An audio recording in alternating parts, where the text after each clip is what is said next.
Morjesta. Mulla on jäänyt semmonen olennainen talviretkeilyjuttu vielä kokonaan testaamatta ja kokeilematta, että miten teltta pystytetään naulojen avulla jäälle. Sillä ajatuksella ollaan tällä kertaa liikkeellä, että testataan sitä ja saadaan jonkunmoinen kokemus siitä. Parhaassa tapauksessa tietysti opitaan paljon asioita siitä ja näin. Ja mulla on tuossa reppu täynnä tavaraa. Siellä on kotateltta, kamiina, ruokaa ja niin edelleen. Ja lumikengät on liikkumista varten. Ja mennään tuohon yhdelle järvelle. Katsotaan, että saadaanko teltta naulaamalla pystyyn sinne jäälle. Tervetuloa mukaan reissuun.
Se on aika marginaalinen juttu varmaan se teltan naulaaminen jäähän, että kyllä yleensä lunta on sen verran, että saa jonkun kiilan sinne ankkuroitua ja näin, mutta kyllä mä silti koen, että se on semmoinen niinku hyödyllinen ja tarpeellinen taito, että siitä täytyy joku kokemus olla ja joku ymmärrys siitä. Tuolla siintää meidän järvi. Täytyy mennä heti katsomaan, että onko kauheasti loskaa lumen alla.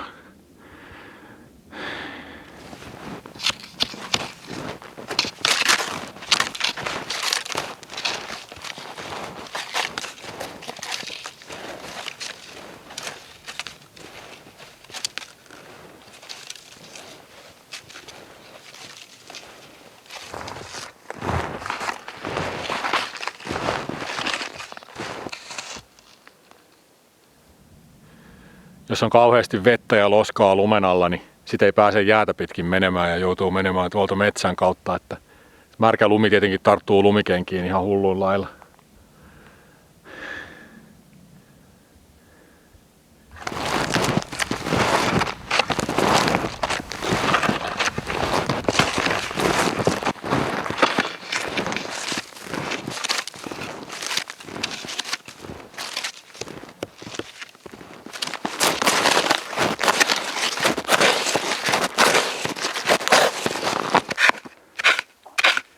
Ihan tommonen pieni märkyys on tossa.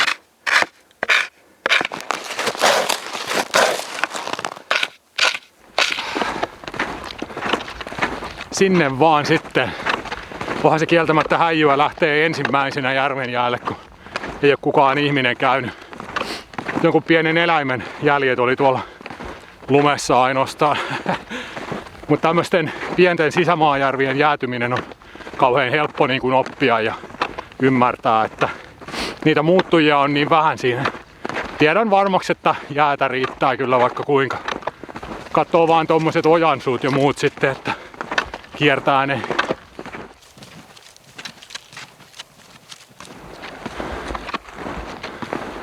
No naskalit olisi hyvä olla kaiken varalta kyllä.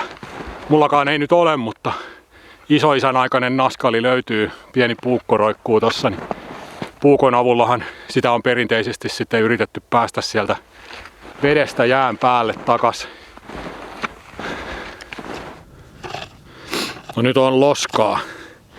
Sehän on ihan normaali ilmiö, että jäälle tulee vettä. Ei siinä ole mitään ihmeellistä, että tuo lumen paino muun muassa painaa sitä jäätä alaspäin ja sinne tulee vettä.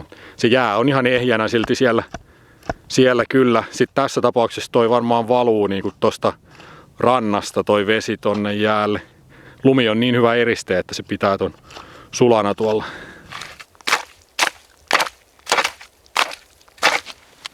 Heti tarras toi sohjo kiinni lumikenkiin. Tulee kivasti painoa näihin, kun tommonen paakku tuolla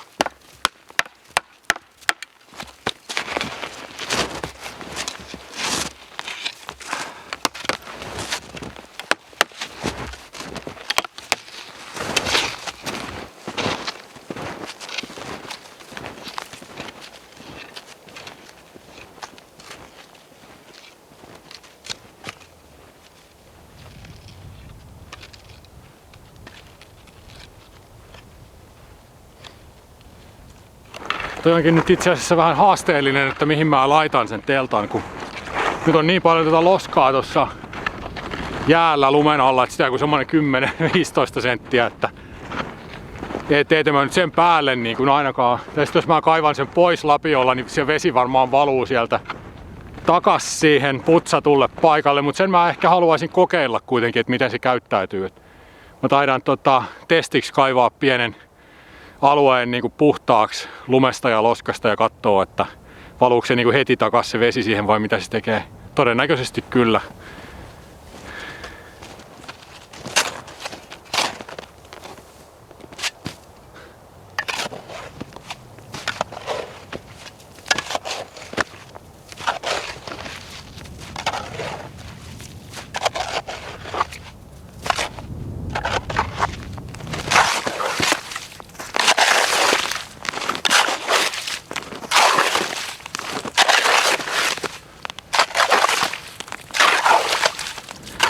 No joo, semmonen sitten. Siihen tulee 10 senttiä vettä saman tien kun tosta lapioita loskan pois. Kyllä mä sen niinku tiesin, mutta oli pakko vaan niinku kokeilla ja nähdä se omin silmin. Mutta eihän tästä niinku tuu varmaan edes mitään tästä mun kokeilusta nyt. Vai mitäköhän mä keksisin sitten. Vaikka mä nyt jollain ihmeen konstilla saisin äyskeröityä semmosen puhtaan kohdan tuohon jäälle, että siihen voisi laittaa teltan, niin se on ihan 100 varmaa, että aamulla mä viimeistään sit herään kyllä vesilammikossa, että sitä vettä on vaan niin paljon, että mitäköhän mä nyt keksin sitten, kun tosi harmi, jos tää nyt jää vallan kokeilematta tää juttu varta vasten vähän niin kuin tällä teemalla lähdin ja näin. Siellähän ei ollut vettä siellä, missä mä ensimmäisen kerran katoin, mutta se oli varmaan niin rannassa, että se jää niin kuin kantaa tavallaan sieltä rannasta jotenkin siinä kohtaa, mutta täällä on kyllä kaikkialla tätä loskaa nyt muualla, mitä mä oon kattonut. Sehän on hyvän vahvan jään merkki, kun vesi pysyy päällä. Jään laadussa ei ole vikaa.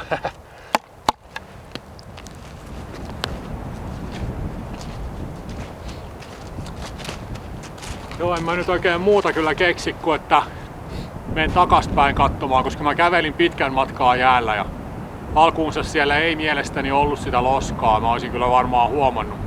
Siellä menee tie siellä toisessa päässä. Ei nyt mikään vilkas tie, tää on aika tämmöstä syrjästä salomaata, mutta että ja mä nyt keksin muuta, mä menen takaspäin katsomaan, että olisiko siinä joku sopiva paikka. Päivänvalo on tässä joku, olisiko 1,5 tuntia jäljellä.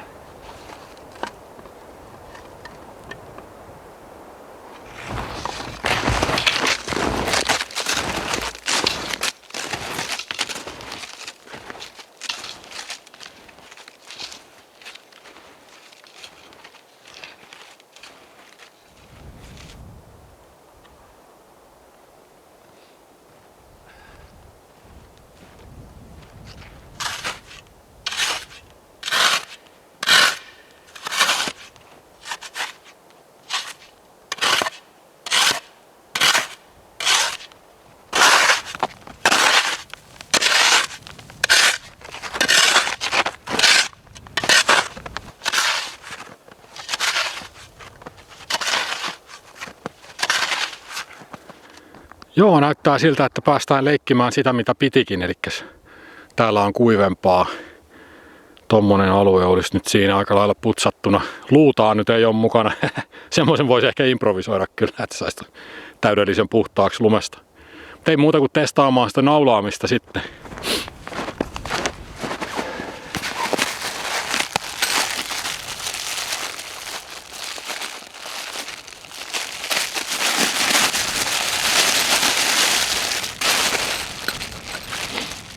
Tämmöisiä 4 tuuman nauloja olisi.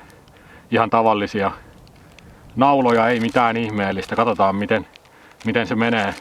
Hirveän hamaralla on tarkoitus koputella ne tohon jäähän. Ihan mielenkiinnolla odotan, että kuinka vahva siitä tulee tai minkä tuntunen. Että sit jos joskus tulevaisuudessa on jossain Inarijärvellä ja kun kauhea tuuli, niin miten se niinku pelittää ja kestää sitten.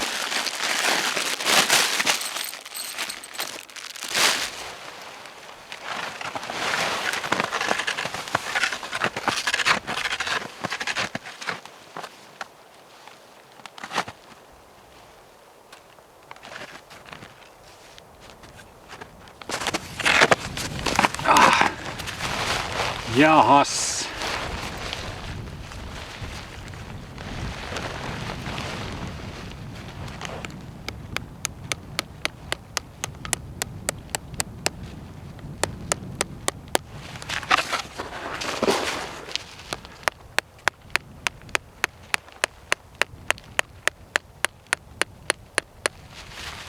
Mitäs, sehän menee ihan helposti.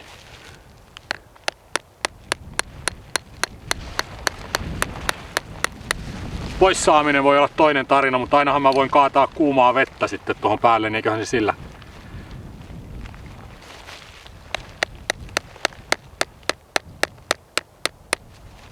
Se jään laatu totta kai vaikuttaa tähän tosi paljon, mutta ei, siis tän pitäisi olla ihan priimaa nyt tähän aikaan vuodesta kyllä tän jään.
No mitäs, siinä se nyt olisi.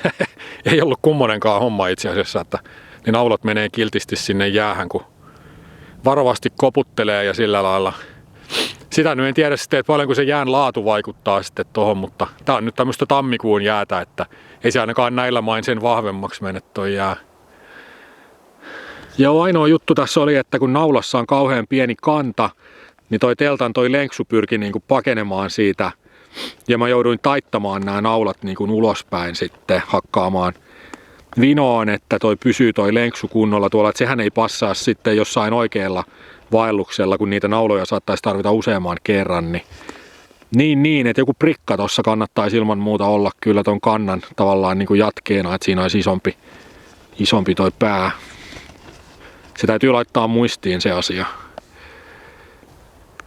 Kaikki ei oikein luota tuohon mun pikku kotatelttaan, että jonkun verran tulee kuittailuja siitä. Se onkin tommonen minimalistinen ja kevyt pikku teltta. Ja nykyään vaan nuo avaruusajan materiaalit, ne on tosi kestäviä, että jos ei niitä nyt jotenkin puoli tahallaan niin kuin kaltoin kohtelee, niin kyllä hyvin kestää. Ja toi tuli testattua aika tehokkaasti tuolla Caldriven tuulissa kesällä toi teltta. Että se tuuli oli välillä niin kova, että mä olin itsekin ihan varma, että kyllä kohta lähtee joku palanen jostain kohtaa irti ja näin, mutta ei lähde, että tuossa on sekin hyvä vielä tommosessa, että siinä on niin monta kiinnityspistettä niin kuin helmassa, että niitä kiiloja on niin paljon maassa, että se tuulen voima jakautuu niin monelle kiinnityspisteelle, että se hävittää tavallaan sen voiman sinne ja näin, että mulla on nykyään kyllä kova luotto tuohon pikkutelttaan.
Ei ole järveen saakka toi reikä, että siinä oli 10 senttiä yhtenäistä jäätä ja sitten tuli toi vesi ja siellä on lisää jäätä sitten ja jäiden vahvuushan on helposti 30 senttiä ainakin nyt, että tiesin heti, että ei ole läpi saakka toi reikä.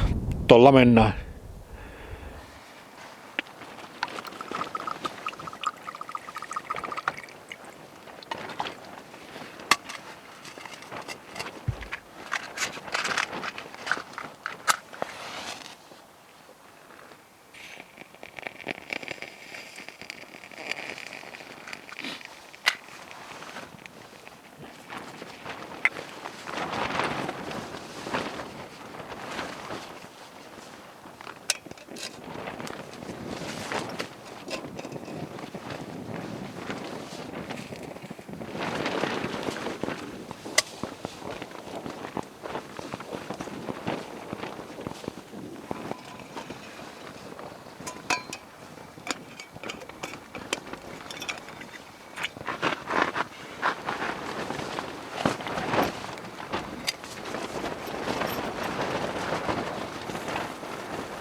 Можно кафе, пожалуйста.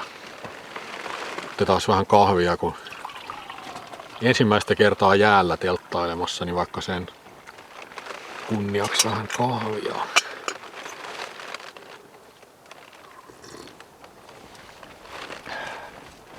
Oli kyllä niin mustaa vettä, että huhhuh. Ei se tässä nyt kyllä maistu. Toi kahvi on semmonen niin vahva maku, että se peittää tuommoista. Eikä se nyt haittaisi, vaikka ei peittäisikään, mutta että häijyn näköistä ruskeata vettä oli. Joo, ei tää nyt niin kummosta. Tässä on tottunut ajatukseen jo, että on veden päällä tässä. Tai siis, että sitä ei tavallaan ajattele, miten sen sanoisi. On tää aikamoista. Ihan hauskaa kyllä. Mä tässä tuumailin, että mä en laita kaminaa kyllä lainkaan, että mun retkikeitin sulatti tommosen montun lyhyessä ajassa jo tohon jäähän ja nyt siinä on vettä ja mä en lähde siihen leikkiin nyt lainkaan, että olisi joku vesilammikko täällä teltassa, että kun nyt ei ole siis kylmä, että ihan pikkusen vaan on pakkasella, niin ei ole semmoista pakottavaa tarvetta, vaikka mukavahan siinä kaminan lämmössä on olla, ei siinä. Mutta antaa sen nyt olla tällä kertaa ja nuotion teen kylläkin sitten tohon, että mulla on tälle alueelle tuletekolupa, niin teen dotskiin tohon jäälle varmaan.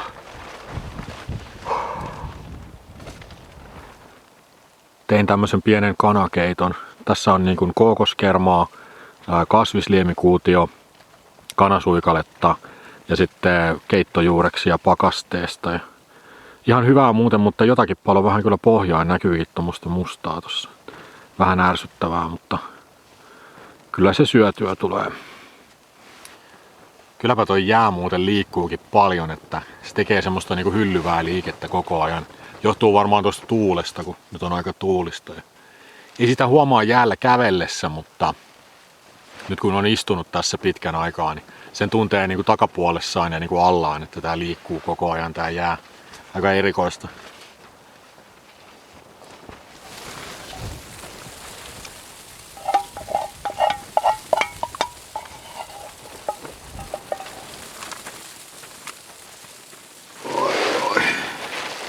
Sataa tommoista räntää ja tuulenpuuskat on aikamoisia välillä. Ei houkuta kyllä yhtään nyt lähteä tonne ulos. Menikö tää nyt ihan telttailuksi tää ilta? Mä en tiedä, onko sillä toisaalta mitään väliä, mutta se ei varsinaisesti ollut kyllä tarkoitus. Joo. Hohoi. No kai sitä aamulla tekee tulet sit ainakin ja näin. Että jos ei toi nyt lopu tässä kohtapuoliin toi räntäsade. Muussa tapauksessa mä vaan kömmin makuupussiin ja alan nukkuu, kello on 9 tässä. Ihan hyvin voi kohta ruveta yöunille. Ihan poikki kyllä.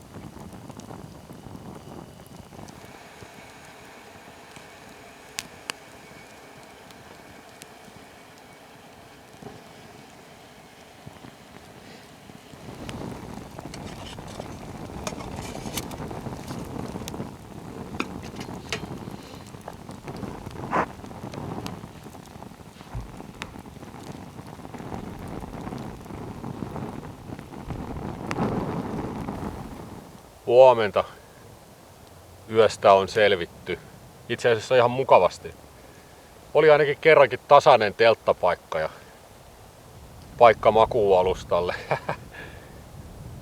Kauhea kondensio tuolla teltassa, kun sato räntää. Ja sit mä en oikein tiedä, missä toi lämpötila on niinku mennyt tässä, että onko se niinku pakkasella. Tai siis toi vesireikä oli kyllä jäässä niinku aamulla ja näin, mutta että kamala kondensio joka tapauksessa. Mutta olipahan hieno kuutamo ja tähtitaivas illalla, että voi vitsit. Todella kirkas kuu.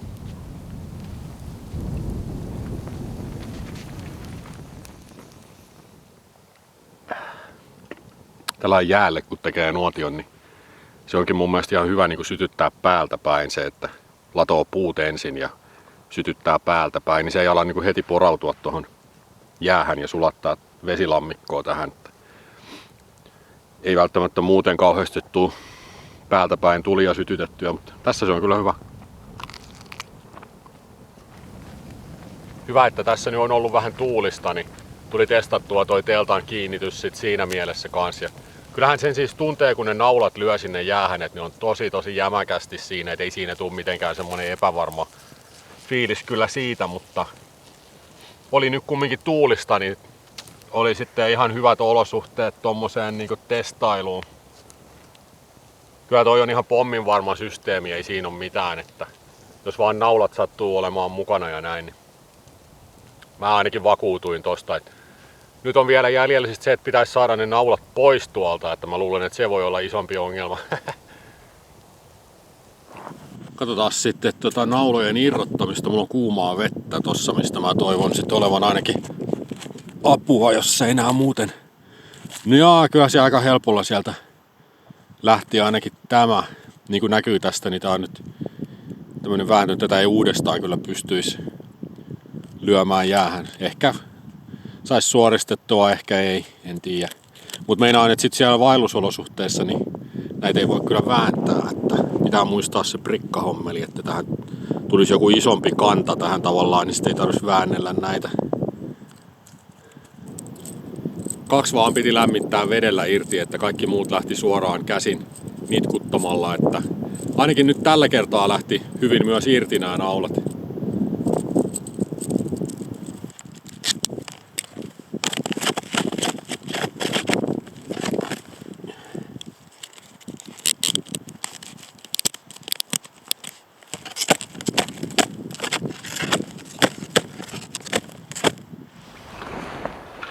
Mä kannoin lapiolla palamattomat puunpätkät pois jäältä ja koitin vähän siistiä sitä leiripaikkaa siinä, kun tommonen puhdas, koskematon valkoinen lumi, niin kaikki näyttää tosi törkyseltä heti siinä, kun on oleiltu siinä ja näin.